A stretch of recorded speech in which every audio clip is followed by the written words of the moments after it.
Hello, and welcome to the Rejuvenation Roundup podcast, where we explore the latest in life extension and anti-aging science with a dive into a month's worth of insights and new breakthroughs.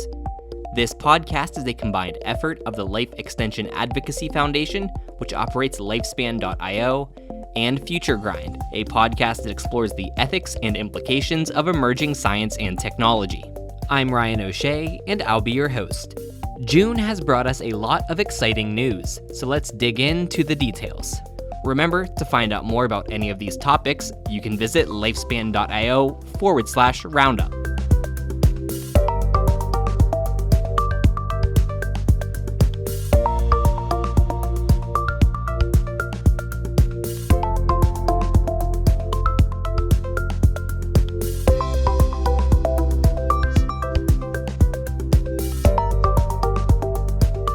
July 11th is closer than you think, and so is our conference at the Cooper Union in New York City.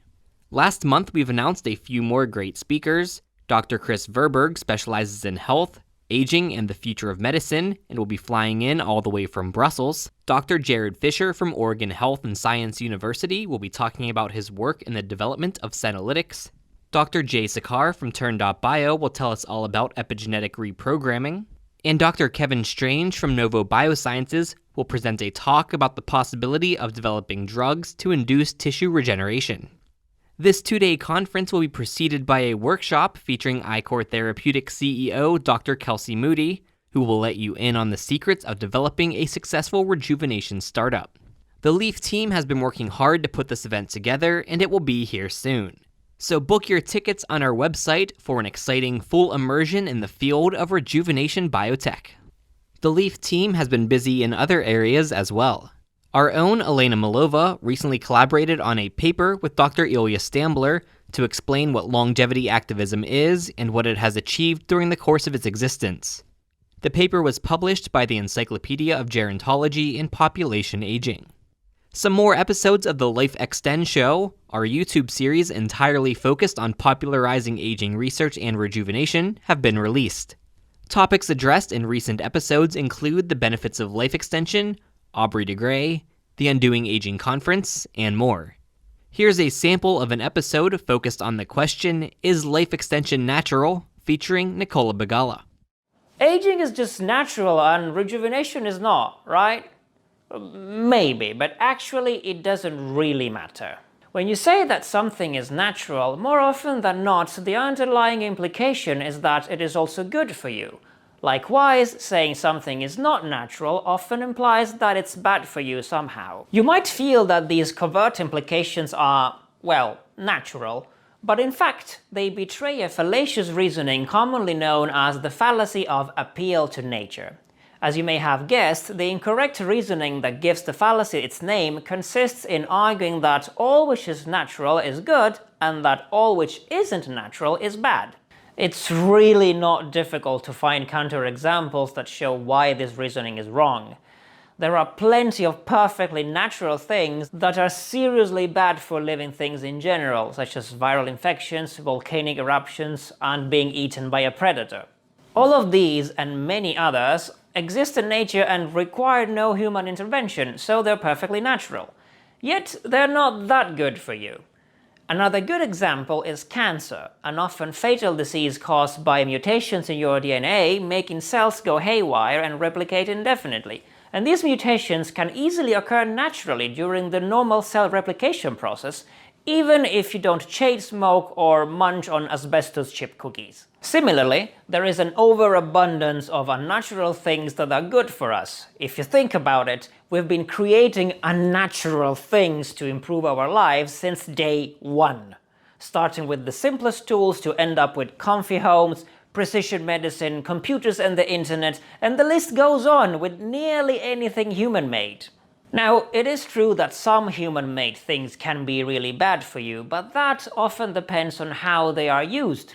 Nuclear technology isn't intrinsically good or bad. You can use it to power a city and improve lives, or to blast away a city and destroy lives, and only one of these two things is generally thought of as a good one. This also applies to some natural things. For example, viruses are generally bad for you, but scientists can exploit them to manufacture vaccines or use them as vectors for genetic therapies to cure diseases, turning bad into good. The take-home message from these examples is that whether something is or isn't natural isn't enough to tell if it's good or bad. It depends on other factors. Let's go back to aging and rejuvenation. As said, aging is entirely natural, but this isn't enough to make it good for you. Aging isn't a single process. There is actually several of them going on under the hood, and the scientists who study them all agree that it's because of the relentless, lifelong action of these processes that age-related diseases such as hypertension, diabetes, and dementia eventually manifest.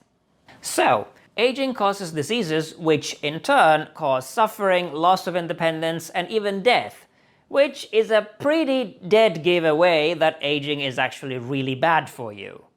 On the other hand, rejuvenation biotechnologies are unnatural therapies that interfere with the processes of aging to prevent or cure their related diseases, thus eliminating sufferings and saving your independence and your life, which is a rather good thing for anyone who prefers enjoying life over being sick or dead. A similar concern that people sometimes have is that rejuvenation biotechnology would extend people's lifespan beyond its natural limits, but actually, talking about limits is not accurate. It makes more sense to talk about vulnerability to death. We are vulnerable to death at any age, and probably we will always be, but the less vulnerable to it we are, the less likely it is that we will die. Young people are generally very healthy, their bodies are more functional and resilient, which makes them less vulnerable to death. For example, a young person can generally recover fairly easily from influenza, while in the case of an older person, it may cause the development of pneumonia and result in death. For a young person, slipping on an icy road may be painful, but it often just makes for a funny story about how silly you look with your butt on the ground. On the other hand, for an older person, falling on ice can easily result in a broken hip, which has life-threatening complications.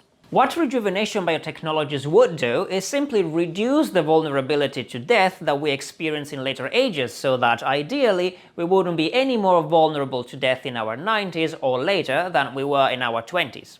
Conceptually, this isn't any different from what vaccines do.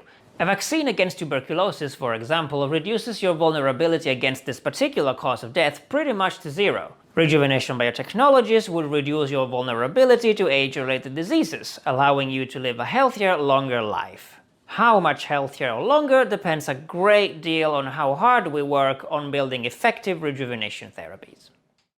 Yale professor Morgan Levine is an expert on epigenetics, and in particular epigenetic clocks, which she talks about at length in a recent interview posted on our website.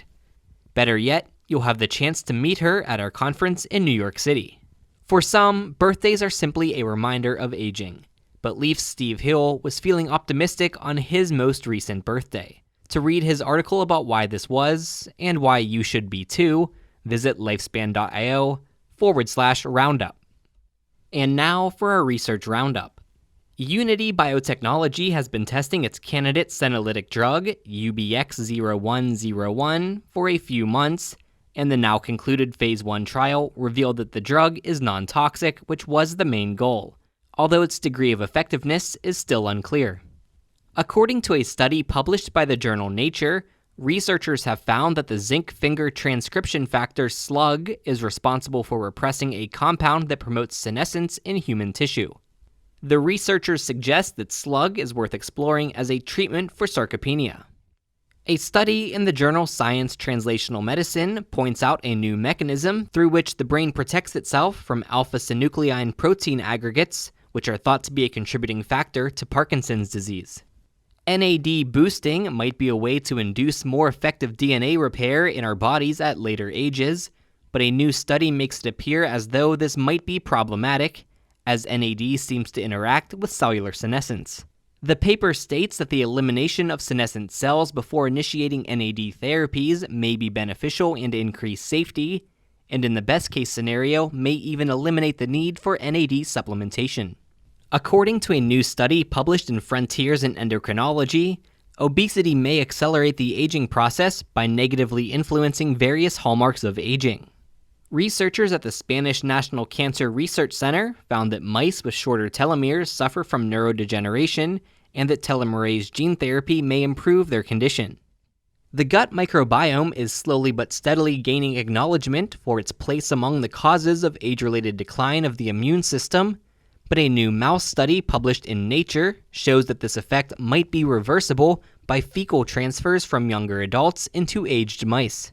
A new study suggests that the mitochondrial dysfunction of later ages may be a significant contributor to the progression of Alzheimer's disease.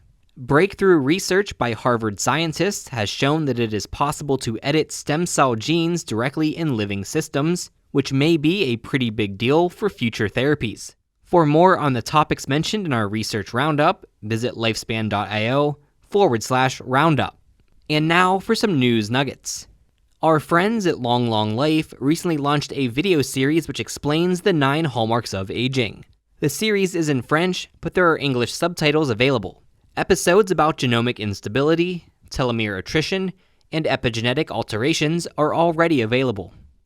Icaria Therapeutics, the popular rejuvenation startup and incubator, has launched Icaria Life Sciences.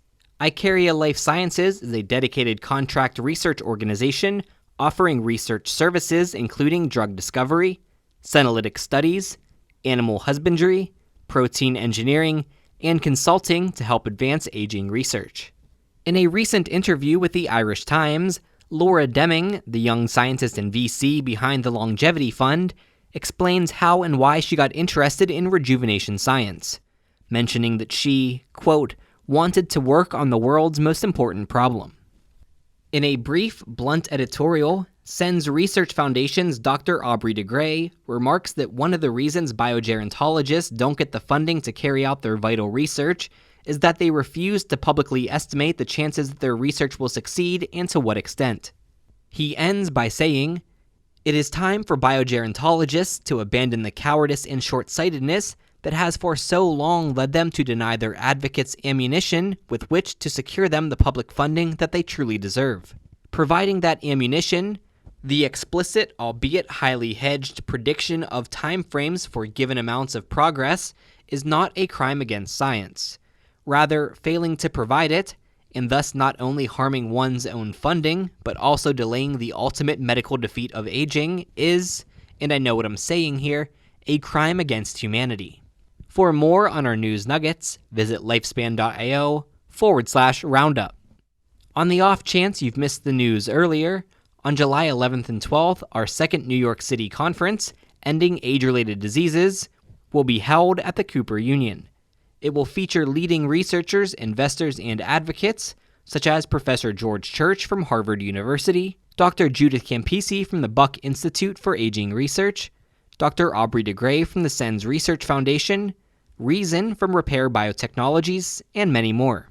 The conference will be preceded by a biotech startup workshop on July 10th, held by Kelsey Moody, CEO of Icaria Therapeutics, which will surely prove invaluable to anyone interested in setting up a company in the aging space.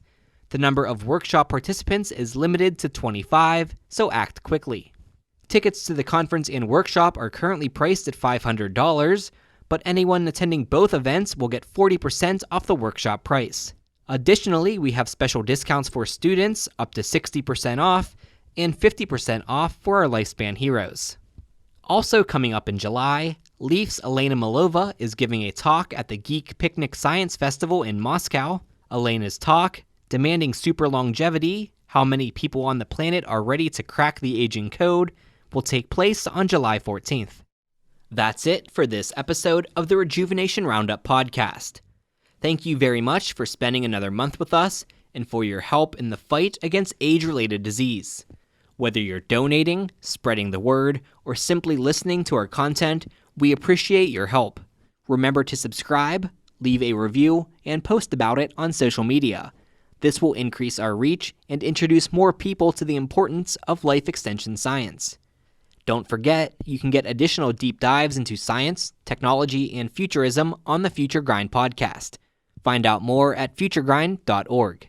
Once again, I'm your host, Ryan O'Shea, and on behalf of the team at Leaf, we wanted to thank you for joining us. We hope to see you next time on the Rejuvenation Roundup podcast.